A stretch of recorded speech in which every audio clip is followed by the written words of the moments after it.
So what we're going to do in the next section, and you can see the page numbers in your textbook that these notes correspond to, is we're going to talk about the potential energy that occurs when a bond forms, specifically with a covalent bond.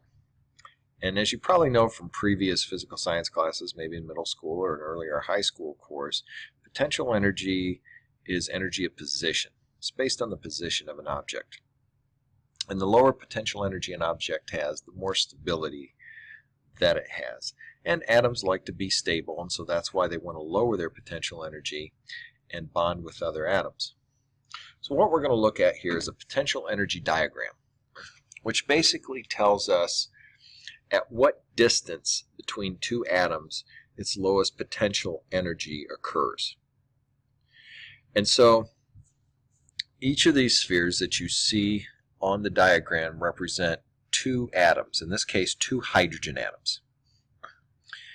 And we have positions of attraction and repulsion.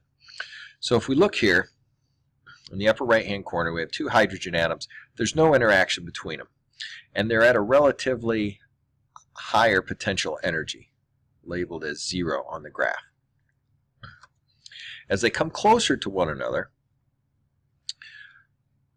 the one atom's electrons become more attracted to the other atom's nucleus, specifically the protons in that nucleus. So as they get closer, the attraction between the negative electrons and the positive protons increase. So the potential energy begins to lower. They begin to feel more stable as that attraction takes hold. As we move to the bottom of the graph, this is the point where we have balanced attraction and repulsion forces occurring, meaning that the negative electrons are attracted to the positive protons in the other's nucleus, but you also have attraction forces between the two electrons of the different elements. And so it's at this position, at the bottom of this curve, where we have the lowest potential energy achieved. Think of a spring. And a spring has an optimal balanced attraction and repulsion to itself. If you pull a spring apart, it's going to want to go back together. If you push it too close together, it's going to spring out until it reaches its lowest potential energy. And that's what the atoms are doing at this point. If we go one more step and push them too close together, you're going to have more repulsion than you are attraction. And so that's going to increase the energy again. So at the bottom of this curve, at the bottom of the graph, if we go down to the x-axis, you'll see that that's labeled as 75 picometers. That means the optimal distance between two hydrogen nuclei is 75 picometers. And the potential energy at this distance apart is negative 436 kilojoules per mole. And a kilojoule is simply a unit of energy. So based on the potential energy diagram, we can determine the bond length between two hydrogen atoms, and then also the potential energy that exists when those two atoms are at that bond length. If we pull the atoms apart, we're going to increase the potential energy, and if we push them together, we're going to increase that potential energy. Please make sure that you understand a diagram like this, as they are different for every compound and for every atom.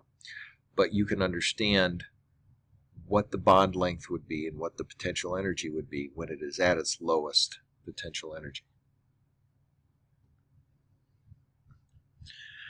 When we want to break that bond, that's what we call the bond energy. And bonds do need to be broken in order for a chemical reaction to take place. So we would say that the bond energy for the H2 molecule, the hydrogen molecule, is 436 kilojoules per mole.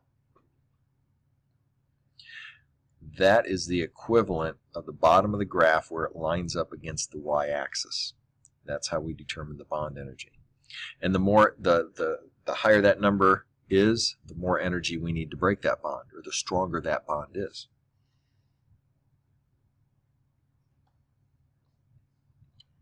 And there we can see that the bond energy is between the two green lines corresponding to the y-axis. And the bond length is again on the x-axis.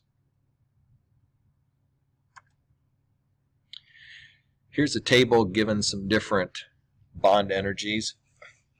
Notice that double bonds usually have a higher energy than single bonds, and triple bonds have a higher bond energy than double bonds. The more bonds you put in between two atoms, the stronger that bond is going to be, and the more energy that it takes to break it. We'll talk about energy in relation to chemical reactions later on in the year.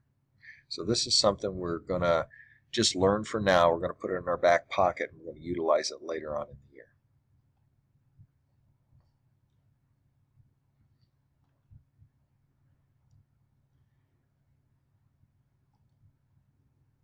Here's another big table. This is the table out of your textbook for the single bonds. Now notice there's a correlation between bond length and bond energy. The shorter the bond length, the higher the bond energy. The longer bond lengths have a lower bond energy.